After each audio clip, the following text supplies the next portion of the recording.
RSSന്റെ രൂപീകരണവുമായി ബന്ധപ്പെട്ടതിൻ്റെ 100-ാം വാർഷികം കേരളത്തിലുടനീളം വിവിധ രീതിയിൽ ഇന്ത്യയിലുടനീളം നടക്കുന്ന പരിപാടിയുടെ ഭാഗമായിട്ട് നടന്നു വരികയാണ്. RSSന്റെ അത്തരത്തിലുള്ളൊരു പരിപാടി സംഘടിപ്പിക്കുന്നതിൽ ആരും പ്രത്യേകമായിട്ട് വിമർശിക്കേണ്ടുന്ന പ്രശ്നമില്ല. പക്ഷെ അതിൻ്റെ ഭാഗമായി കേന്ദ്ര ഗവൺമെൻറ് പുതിയ തപാൽ സ്റ്റാമ്പ് പുറത്തിറക്കിയിരിക്കുകയാണ്. അതോടൊപ്പം തന്നെ 100 രൂപയുടെ നാണയവും പുറത്തിറക്കിയിരിക്കുകയാണ്. മതനിരപേക്ഷ കാഴ്ചപ്പാട് വെച്ച് പ്രവർത്തിക്കുന്ന ഒരു രാജ്യമാണ് ഇന്ത്യ. അപ്പോൾ ഖജനാവ് ഉപയോഗപ്പെടുത്തി തീവ്ര ഹിന്ദുത്വ അജണ്ട കൈകാര്യം ചെയ്യുന്ന സംഘപരിവാർ വിഭാഗത്തിൻ്റെ താൽപ്പര്യങ്ങൾക്ക് വേണ്ടി, പ്രത്യേകിച്ച് RSSന് വേണ്ടി സ്റ്റാമ്പും നാണയങ്ങളും RSS പ്രചരണ ഉപാധിയായിട്ട് ഇറക്കുന്നു എന്നുള്ളത് കടുത്ത രീതിയിൽ പ്രതിഷേധിക്കേണ്ടുന്ന വർഗീയ പ്രചാരണ സംവിധാനം തന്നെയാണ്. ഇന്ത്യ രാജ്യം എന്നതുകൊണ്ട് അർത്ഥമാക്കുന്നത് ഹിമാലയത്തിനും ഇന്ത്യൻ സമുദ്രത്തിനുമിടയിലുള്ള പ്രദേശങ്ങളാകെ പുണ്യസ്ഥലമായി കണക്കാക്കി അങ്ങനെ അധിവസിക്കുന്ന ആളുകൾ മാത്രമേ രാജ്യത്ത് ജീവിക്കാൻ പാടുള്ളൂ എന്ന കാഴ്ചപ്പാട് RSS അതിൻ്റെ ആവിർഭാവ കാലഘട്ടം മുതൽ മുന്നോട്ടേക്ക് വെക്കുകയാണ്. ഇതിൻ്റെ അടിസ്ഥാനത്തിലാണ് ഗോൾവാൾക്കറുടെ വിചാരധാരയിൽ അവരുടെ നിലപാടുകൾ വ്യക്തമാക്കിയത്. അതുകൊണ്ടാണ് മുസ്ലിങ്ങളും ക്രിസ്ത്യാനികളും കമ്മ്യൂണിസ്റ്റുകാരും രാജ്യം വിട്ടുപോകണം എന്ന് അവർ പ്രഖ്യാപിച്ചിട്ടുള്ളത്. മതനിരപേക്ഷത എന്നത് യൂറോപ്യൻ ആശയമാണെന്നും അത് തള്ളിക്കളയണമെന്നുമാണ് ഇതെല്ലാം പ്രചരണം നടത്തിക്കൊണ്ടിരിക്കുന്ന സന്ദർഭത്തിൽ RSSകാർ പറഞ്ഞത്. അത്തരത്തിൽ രാജ്യത്തെ ഭിന്നിപ്പിക്കാൻ ശ്രമിക്കുന്ന RSSന്റെ 100-ാം വാർഷികം ഇന്ത്യയിലുടനീളം ആചരിക്കുന്നതിന്റെ ഭാഗമായി അവരിപ്പോൾ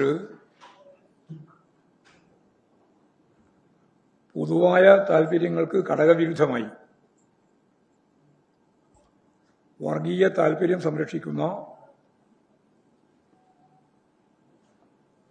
സംവിധാനത്തെ ഗവൺമെന്റ് തന്നെ ഉപയോഗപ്പെടുത്തുകയാണ്. ഖജനാവിന്റെ പണം ഇത്തരം പ്രചരണങ്ങൾക്ക് വേണ്ടി ഉപയോഗിക്കാൻ പാടില്ല എന്നതാണ് ഭരണഘടനാപരമായ കാഴ്ചപ്പാട്. അപ്പോൾ തികച്ചും തെറ്റായ സമീപനമാണ് ഈ 100-ാം വാർഷികത്തിന്റെ ഭാഗമായിട്ട് ഗവൺമെന്റ് ചെയ്തുകൊണ്ടിരിക്കുന്നത്. ഇന്ത്യൻ സ്വാതന്ത്ര്യ സമരത്തിന്റെ ഭാഗമായിട്ട് ഒരു പങ്കും നിർവഹിക്കാത്ത വിഭാഗമാണ് RSS എന്ന് നിരന്തരമായിട്ട് ഇന്ത്യയിൽ എല്ലാ മതനിരപേക്ഷ ശക്തികളും ഒരേപോലെ ചൂണ്ടിക്കാണിച്ചിട്ടുള്ള ഒന്നാണ്.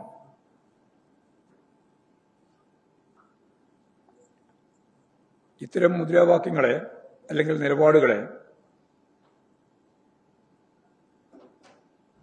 വർഗീയ മുദ്ര കുത്തി പ്രതിരോധിക്കാനാണ് യഥാർത്ഥത്തിൽ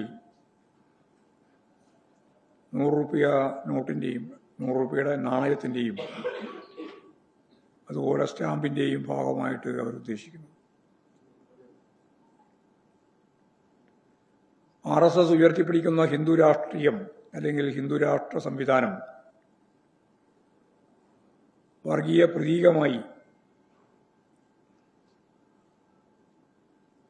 അതിന് തന്നെ അടയാളമായി ആണ് അവർ യഥാർത്ഥത്തിൽ ഔദ്യോഗിക നാണയത്തിൽ വർഗീയ പ്രചരണത്തിനു വേണ്ടി പരിപാടികൾ ആസൂത്രണം ചെയ്ത് നടപ്പിലാക്കുന്നത്. മഹാത്മാഗാന്ധിയെ വർഗീയ ശക്തികളാണ് സ്വാതന്ത്ര്യം കിട്ടി മാസങ്ങൾ കഴിയുമ്പോഴും മൃഗീയമായിട്ട് വെടിവെച്ച് കൊന്നത് എന്നും ഗോഡ്സെയും അന്നത്തെ RSSന്റെ നേതൃനിരയിലുള്ള ആളുകൾ ഉൾപ്പെടെ ഗാന്ധിവധത്തെ തുടർന്ന് അറസ്റ്റ് ചെയ്യപ്പെട്ട കാര്യവും നമുക്കെല്ലാവർക്കും അറിയാം. ഗോൾവാൾക്കർ ഉൾപ്പെടെ സവാർക്കറെ അറസ്റ്റ് ചെയ്ത കാര്യം, പ്രതിയാക്കിയ കാര്യം. ഇപ്പോൾ മഹാത്മാഗാന്ധിയെ ഇപ്പോഴ് മഹത്വവൽക്കരിച്ച് ഒപ്പം നിർത്താനാണ് RSS തലവൻ അടുത്ത കാലത്തായി ശ്രമിച്ചുകൊണ്ടിരിക്കുന്നത്. ഇപ്പോൾ സ്വാതന്ത്ര്യ പ്രസ്ഥാനത്തിന്റെ ഭാഗമായിട്ട് ഒന്നും ചെയ്തില്ല എന്ന് മാത്രമല്ല, ബ്രിട്ടീഷ് സാമ്രാജ്യത്വത്തിനെതിരായിട്ടുള്ള സമരം നടത്തിയിട്ട് ആരോഗ്യം കളയേണ്ടതില്ല, നമുക്ക് ഹിന്ദു രാഷ്ട്രത്തിന് വേണ്ടിയിട്ടാണ് നമ്മുടെ ഊർജം മുഴുവൻ ചെലവഴിക്കേണ്ടത് എന്ന് രേഖാമൂലം എഴുതിയിട്ടുള്ള RSS നേതാവ് തന്നെയാണ് ഗോൾവാൾക്കർ. ഇത്തരത്തിലെല്ലാം വർഗീയ നിലപാടുകൾ സ്വീകരിച്ച് ഗാന്ധിവധം ഉൾപ്പെടെയുള്ള നിലപാടുകൾക്ക് ആശയ അടിത്തറ ഒരുക്കി ഗാന്ധിയെ കൊല്ലുന്ന നിലപാട് സ്വീകരിച്ചപ്പോൾ അതിന്റെ തന്നെ ഭാഗമായിട്ട് ഗോൾവാൾക്കർ ഉൾപ്പെടെ അറസ്റ്റ് ചെയ്യപ്പെട്ടു. ഗോഡ്സെ അതിന്റെ ഭാഗമായിട്ട് പ്രതിയായിട്ട് വന്നു. ഇത്തരത്തിലുള്ള എല്ലാ കാര്യങ്ങളെയും മറക്കാൻ പുതിയ തലമുറക്ക് മഹാത്മാഗാന്ധിയുടെ